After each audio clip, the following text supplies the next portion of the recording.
Brad Circum, this is my swing analysis. You're watching me and my golf. Take charge of your game.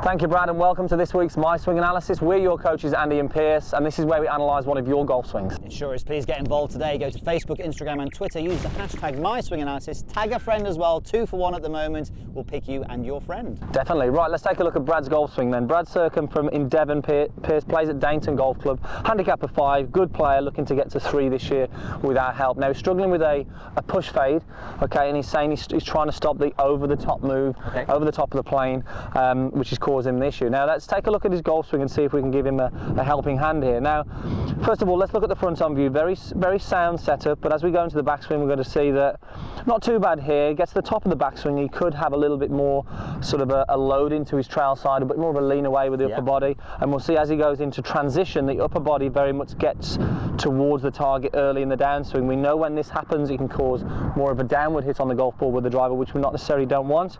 And then if we notice his finish position, what we're going to see here is look how much his upper body is ahead of his lower body. He's really got that upper body going towards the target. You're not supposed to demonstrate that, are you? Oh, you can't get in that position, can you? So we can see there's some things going on with his upper body here. Now, we'll see how that influences the down the line view now. If we have a look at the down the line view, pretty good here, but as he swings back, we'll get a trace on the golf club here.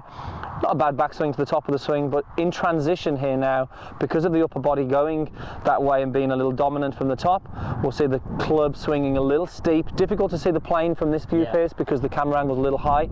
We preferred it hand height to see that, but we'll see that the club is definitely coming in a steeper angle than it was going back. And then whenever it's steeper, whenever we're hitting a little down, we presume that's the case. We're not sure because we haven't got the TrackMan numbers, but whenever we're hitting down, generally the pass going to be a bit more to the left for Brad, but also gives you less time to square that club face. So some great things going on, but Pierce, if we can improve the downswing plane, okay, and get him really to give him a little bit more time to square the face as opposed to getting that sort of push fade that he's getting here, we've got some very simple things. Yeah, there's a couple of things there. Looking into the setup as well, we can see that the setup starts with the weight a bit more towards the toes as well. So we've got a few things here. We've got an alignment stick on the ground, which is going to be running parallel to your target line, and literally you are going to stand on this going through the middle. So I've got the 3 stripes on my shoes. I'm going through the middle stripe on my shoe. Now you'll notice the golf ball as well. We've got a big blue blob on the golf ball. Now the objective is, you'll see in a minute, but if we can keep sight of that blue blob when we're hitting the golf shot, it's really going to help. So the first thing we need to do is, for Bradley, is to get him to get the feeling of getting the weight through the middle of the feet, okay, so not onto the toes, because often when we go onto the toes, it can cause this steep attack on the way down. So let's get the weight through the middle of the feet. Then we go into setup and we look at that blue blob. Now, this is great for someone who gets a little bit on their left side with a driver anyway, which can cause a steep angle, but I can't see the blue blob now. Now, as soon as I get into a good position, maybe that sort of K-bomb position that we talk about, I can now see that blue blob. So the thought process now is when I go into my backswing, that I want to get the weight, keep it in the middle of the foot or even slightly in the heels on the right leg, on the trail leg, but I also want to be able to still see the blue blob. So you can see there, Andy, I'm getting the weight into the heel there, my right heel. I could almost lift my toes in the air and I can see that blue blob. Now this is where it's really important for Brad. As he goes into transition, as he shifts back towards the target, you'll see that I'm shifting the lower body toward the target, but I'm almost keeping the upper body a little bit back. So from here I can still see the blue blob as I'm coming into the hit. So if you can actually look at that mark that you've made on the golf ball and keep it throughout the backswing, and then especially in transition, you're going to see that the angle of attack now is going to be a little bit shallower, well, a lot shallower, should I say.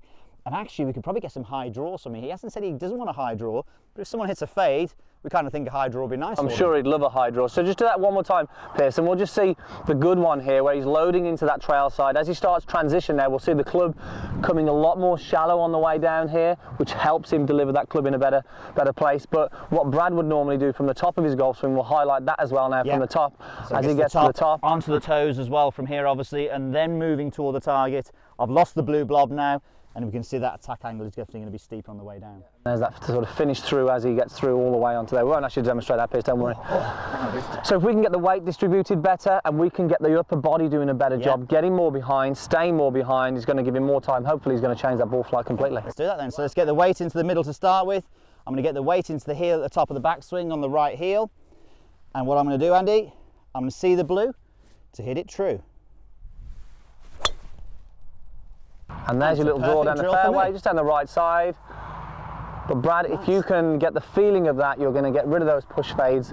Hopefully hit some shots just like Pierce there. Well done, Pierce. See where you hit the ball from. That's pretty good, that was. So there you have it. Hope you enjoyed that. Post any questions you have about that down below and we'll get back to you soon. Also, if you haven't, hit the subscribe button. It is for free and it allows you to interact with us and post those comments. Yes, definitely. And don't forget to check out meandmygolf.com. Click on the link in the corner right here for lots more great golf instruction. Thanks again and we'll see you soon.